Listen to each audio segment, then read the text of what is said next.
Hi guys, you're watching Function, you're chilling out with DJ Chase, your Hitman 1.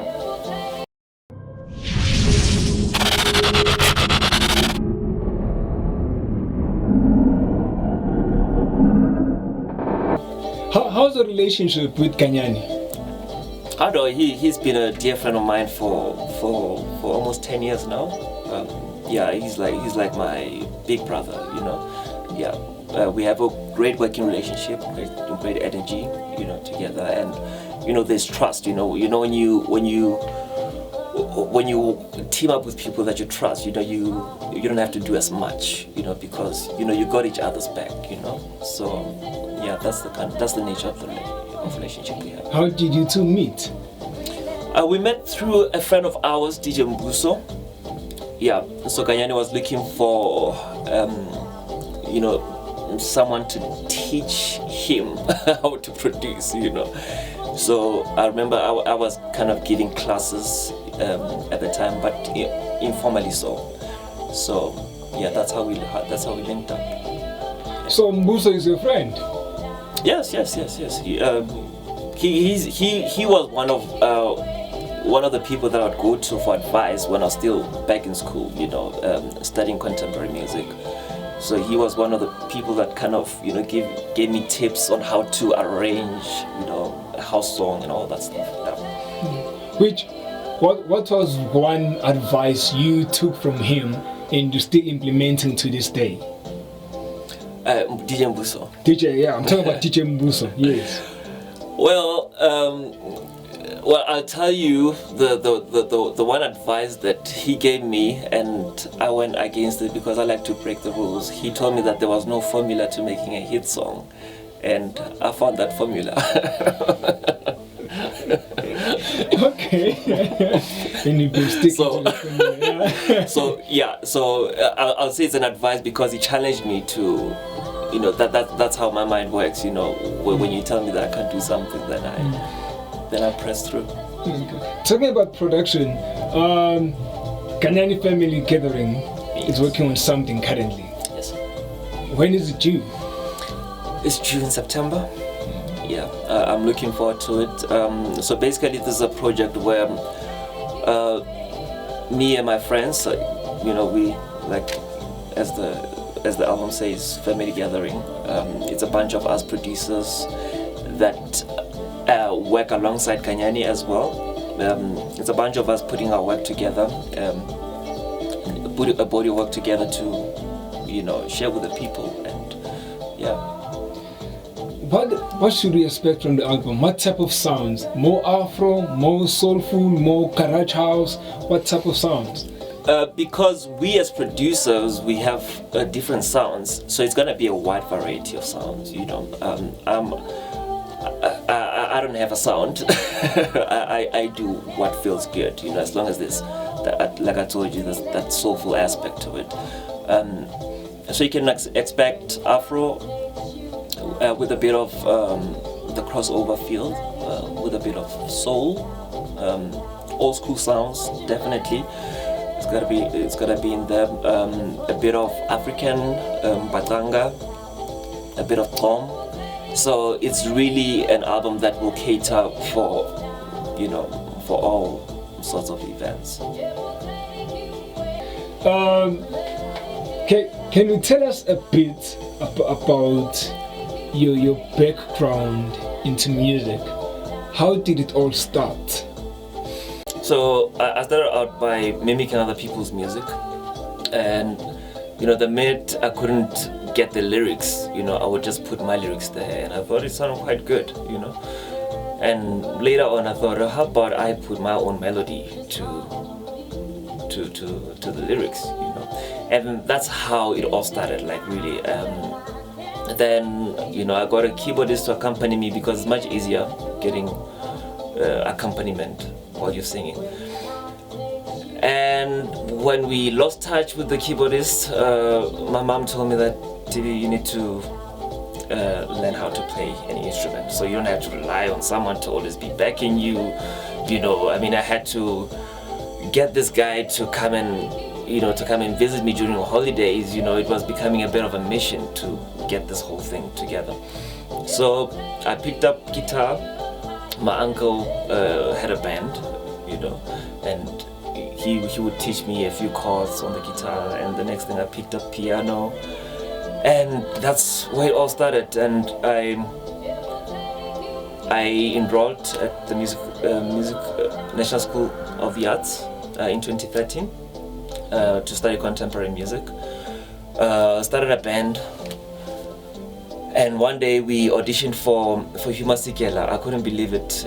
During our rehearsal, one of my friends, Sizwe,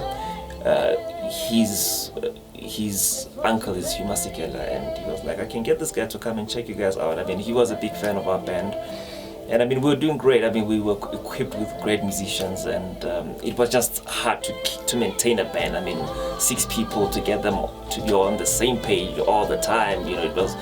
So I was a songwriter and the arranger of the band, and then he came through, Huma Sikela, and he checked us out. 3 songs, were nervous as hell. As soon as we finished our last number, I was like, oh, okay. Was that it? And we looked at each other and we were like, oh god, So I was like, okay, let me tell you something. You guys have a nice sound. And that's where I think my formula came from, for always incorporating African music. He told us that, when you do this, because we had that Dave Cause, Cat Wallam kind of sound. I mean, we had a saxophonist, brilliant saxophonist, brilliant vocalist. He told us that, when you get on the same stage, with them, you're not gonna win, because they were born into this, you're just influenced by them, and this is not even your identity, so you need to always make sure that you incorporate your African elements, something that, would interest them, something that nobody else can do except, you. And unfortunately, it seemed like I was the one that got the revelation in the band. Everyone else was like, no, we're gonna be this is our sound. They were just, and I was like, you know what, I need to take on something where I can only hold myself accountable for the outcome, and production was the answer. And that's why I started as a producer. I started out on the production journey. So you branched out, or rather you left the band when you became a producer. Which genre did you start with? Well, my first song ever was a kwaito song. Actually, my drummer in my band at the time, he had finished school. He was a year ahead of us, so he had finished. I was in my last year. So at the time, he's a brilliant drummer. He was playing for Kabelo in his live performances.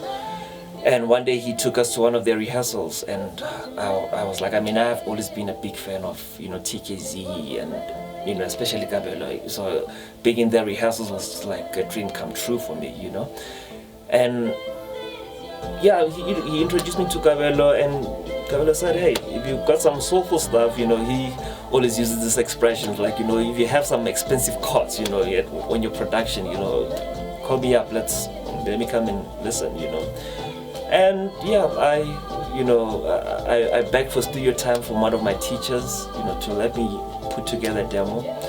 And a friend of mine called Jack, at the time, he was mean on Fruity Loops. I hadn't started programming, but I was very good at composing and arranging, because obviously of my background, with the band and everything. So he helped me produce the songs, the demos, at the time. And he came through and listened, and that's where Amaje Geje.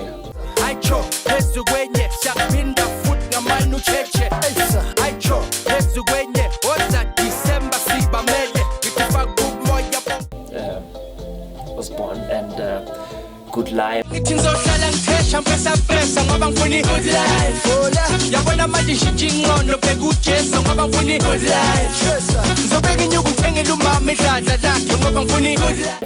So I couldn't believe it, like on my first project, working with D-Rex, his producer there, he actually kind of, put his sauce on the production, and you know, it was amazing watching him work there, the way he was doing his stuff, you know, his beautiful studio, you know, it was amazing.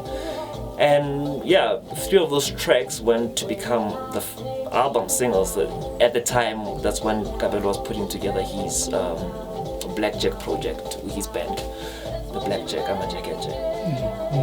So yeah, and that's where it all started. That was like my first project. I couldn't believe it. I was like, wow, okay, I think I can do this production thing. And from there till now, you've been having hit after hit, and you are so grounded. What keeps you so focused? You know, I'm just blessed to have the best guide in the whole world, and that is, you know, my Lord and Savior Jesus Christ. You know, the Word. You know, I pray for this journey every single day. I knew starting out that it wasn't gonna be easy, you know, but I always remember to stay humble and to keep praying. That nothing for me is bigger than that.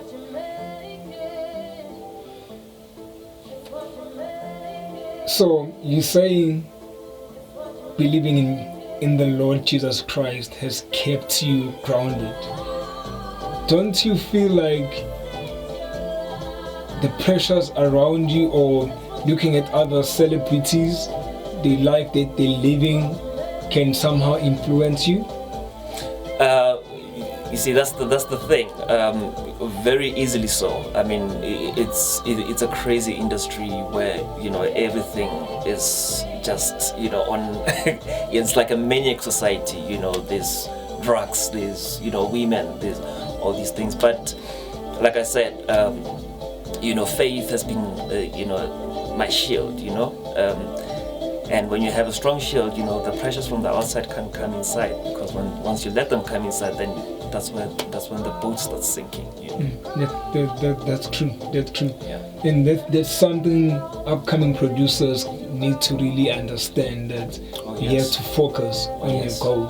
Oh yes. And it's a job just like any other. You need to be professional. You need to, you know, show up and do the work and not worry about all these other things. You know, there's a lot of responsibility that comes with it. What advice, besides the one that you've mentioned so far, would you give to upcoming producers? I would say know your craft inside out. You know, be like a technician when it comes to what you do. You know, and maximize on that. And the number one thing for me is consistency. You know, don't only work when you're inspired. You know, I feel like that's for amateurs. You know, you need to show up just like everybody else for work. Be available. You know, put in the time, put in the work.